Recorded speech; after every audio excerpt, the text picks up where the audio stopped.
Start చేద్దామా?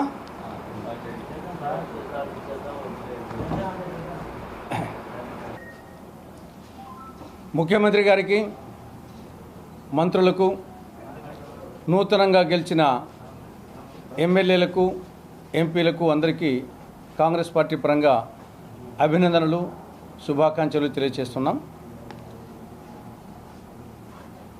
రాబో రోజుల్లో కాంగ్రెస్ పార్టీ పరంగా బాధ్యతాయుతమైన, నిర్మాణాత్మకమైన రాజకీయ పార్టీగా మా బాధ్యతలు ప్రజా సమస్యల పరిష్కారం కోసం పోరాడతాం. మంచి ఉంటే మంచిని చెప్తాం, అన్యాయం జరిగితే నిర్మోహమాటంగా ఎత్తి చూపుతాం. దాంట్లో ఎన్నికం చేసే ప్రసక్తే లేదు. నిన్న ముఖ్యమంత్రి గారు నిన్న చేసినటువంటి 5 సంతకాలను కాంగ్రెస్ పార్టీ స్వాగతిస్తోంది. ఇవి కేవలం సంతకాలతోనే సరిపెట్టిపోకుండా వాటిని శీఘ్రగతిన అమలు చేసేదానికి చర్యలు తీసుకోవాలని కాంగ్రెస్ పార్టీ విజ్ఞప్తి చేస్తూ ఉంది. ఇందులో మొదటి సంతకం మెగా డిఎస్సి 16,347 ఉపాధ్యాయ పోస్టులకు సంతకం పెట్టడం జరిగింది. కానీ రాష్ట్రంలో 2,50,000 రాష్ట్ర ప్రభుత్వ ఉద్యోగాలు ఖాళీగా ఉన్నాయి. మొత్తం అన్నీ చెప్తున్నాను, ఉపాధ్యాయులు మిగతా అన్ని పోస్టులు 2,50,000 రాష్ట్ర ప్రభుత్వ ఉద్యోగాలు ఖాళీగా ఉన్నాయి. వాటిలో ఇప్పుడు కేవలం 16,347 రాష్ట్ర ప్రభుత్వ ఉపాధ్యాయ పోస్టులకు సంబంధించి మాత్రమే డిఎస్సి సంతకం పెట్టడం జరిగింది. ఇంకా 2,34,000 రాష్ట్ర ప్రభుత్వ ఉద్యోగాలు ఖాళీగా ఉన్నాయి. వాటిని భర్తీ చేసేదానికి శీఘ్రగతిన చర్యలు చేపట్టాలని కాంగ్రెస్ పార్టీ కోరుతూ ఉంది. రెండవది, పెన్షన్లకు సంబంధించి 3,000 రూపాయల నుండి నెలకు 4,000 రూపాయలకు సామాజిక పెన్షన్లు పెంచడాన్ని కాంగ్రెస్ పార్టీ స్వాగతిస్తూ ఉంది.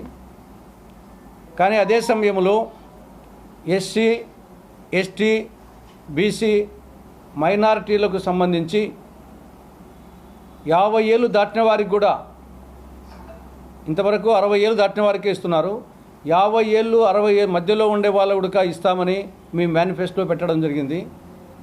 అది కూడా జూలై మాసం నుండి, వీలు కాకపోతే ఆగస్టు మాసం నుండి అమలు చేయాలని కాంగ్రెస్ పార్టీ విజ్ఞప్తి చేస్తూ ఉంది. ఇది కాక 19-59 సంవత్సరాల మధ్య వయసున్న ప్రతి మహిళకు నెలకు 1,500 రూపాయలు ఇస్తామని మేనిఫెస్టోలో పేర్కొనడం జరిగింది. దాన్ని కూడా వీలైతే జూలై నుంచి కానీ లేదా ఆగస్టు నుంచి కానీ ఇంప్లిమెంట్ చేయాలని కాంగ్రెస్ పార్టీ రాష్ట్ర ప్రభుత్వానికి విజ్ఞప్తి చేస్తూ ఉంది. ఇక మూడవ అంశం, కేంద్ర మంత్రివర్గ కూర్పులో రాష్ట్రానికి అన్యాయం జరిగింది. రాష్ట్ర మంత్రివర్గ కూర్పులో కడప జిల్లాకు అన్యాయం జరిగింది. కేంద్ర మంత్రివర్గ కూర్పులో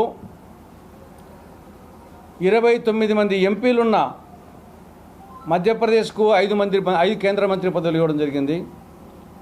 28 ఎంపీలున్న కర్ణాటకకు 5 మంత్రి పదవులు, 26 ఎంపీలున్న గుజరాత్కు 5 మంత్రి పదవులు, 25 ఎంపీలు ఉన్నటువంటి రాజస్థాన్కు 5 కేంద్ర మంత్రి పదవులు ఇవ్వడం జరిగింది. కానీ అదే సమయంలో 25 మంది ఎంపీలున్న ఆంధ్రప్రదేశ్కు 3 ఇవ్వడం జరిగింది. రాజస్థాన్కు 25 మంది ఎంపీలే, ఆంధ్రప్రదేశ్కు 25 మంది ఎంపీలే. 25 మంది ఎంపీలున్న రాజస్థాన్కు 5 కేంద్ర మంత్రి పదవులు, 25 ఎంపీలు ఉన్నటువంటి ఆంధ్రప్రదేశ్కు 3 కేంద్ర మంత్రి పదవులు. ఈ విధంగా కేంద్ర మంత్రి పదవుల సంఖ్యలో మోడీ ప్రభుత్వం ఆంధ్రప్రదేశ్కు అన్యాయం చేయడం జరిగింది. ఒకవైపేమో ఈసారి కేంద్రంలో చంద్రబాబు నాయుడు చక్రం తిప్పుతాడని చెప్పేసి అందరూ పెద్దగా ఊహించారు. కానీ చూస్తే అది ఏమాత్రం కనిపించలేదు. ఇక జనసేన ఆయన పక్కన కూర్చోబెట్టి ఈయన తుఫాన్ అన్నాడు, కానీ మంత్రివర్గంలో 0. జేడీఎస్కు 2 ఎంపీలు ఉంటే ఒక కేంద్ర క్యాబినెట్ ఇచ్చారు. కర్ణాటకలో కుమారస్వామిల పార్టీకి ఈడ 2 ఉన్నాయి. మరి చిరంజీవికి పవన్ కళ్యాణ్కు 1 ఇవ్వలేదు. కాబట్టి ఆ విధంగా రాష్ట్రానికి కేంద్ర మంత్రివర్గ కూర్పులో అన్యాయం చేయడం జరిగింది. తెలుగుదేశం పార్టీని చిన్నచూపు చూడడం జరిగింది. జనసేన పార్టీని పట్టించుకోలేదు. మరి ఏమి చక్రం తిప్పుతారో అర్థం కావడం లేదు. కాపురం చేసే లక్షణం కాలి గోటికాన్నే కనపడుతుంది అన్నట్లు కేంద్ర మంత్రివర్గ కూర్పు కాన్నే వీళ్ళ బండారం బయటపడింది.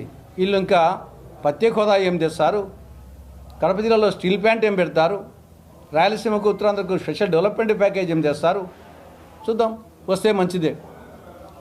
ఇక నెక్స్ట్ రాష్ట్ర మంత్రివర్గంలో కడప జిల్లాకు అన్యాయం చేయడం జరిగింది. రాష్ట్రంలో కొత్త జిల్లాలు 26, రాష్ట్ర మంత్రివర్గంలో ముఖ్యమంత్రితో సహా 26 మంది మంత్రులు ఉండొచ్చు నిబంధనల ప్రకారంగా. 15% ఎమ్మెల్యేల సంఖ్యలో 26 మంది ఉండొచ్చు.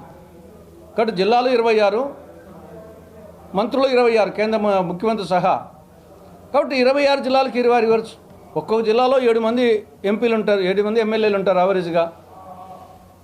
కాబట్టి ఆ నేపథ్యంలో కడప జిల్లాకు, నేను కొత్త కడప జిల్లాకు ఎందుకు పాత జిల్లాలో లెక్క చేసుకోవాలి? మీరు మంత్రి పదవుల సంఖ్య తక్కువగా ఉంటే పాత జిల్లాలు అకౌంట్లోకి తీసుకోవచ్చు.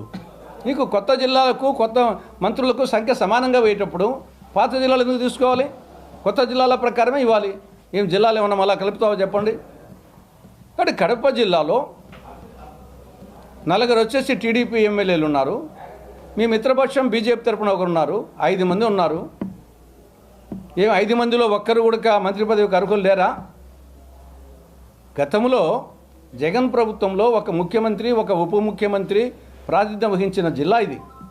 అటువంటి జిల్లాకు చంద్రబాబు క్యాబినెట్లో మంత్రి పదవి లేకపోవడం అనేది వాళ్ళకెట్టుందో కానీ టీడీపీ వాళ్ళకు, బీజేపీ వాళ్ళకు, జనసేన వాళ్ళకేమైనా పౌరుషం ఉందో లే, కానీ కడప జిల్లా వాసులుగా ప్రతి ఒక్కరికి రగులుతూ ఉంది.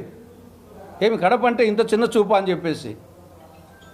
పోనీ అక్కడ తక్కువ మంత్రి పదవులు ఉంటే మనం కూడా అడ్జస్ట్ చేసుకుంటాం, అందరికీ సాధ్యం కాదని. 26 అన్నప్పుడు ఒక జిల్లాకు 2-3 ఇవ్వడం ఏంటి? ఇంత ముఖ్యమైనటువంటి జిల్లాకు అసలు లేకపోవడం ఏంటి? కాబట్టి ఇది కడప జిల్లాకు తీరని అవమానం. దీన్ని వచ్చేసి కాంగ్రెస్ పార్టీ పూర్తిగా ఖండిస్తూ ఉంది.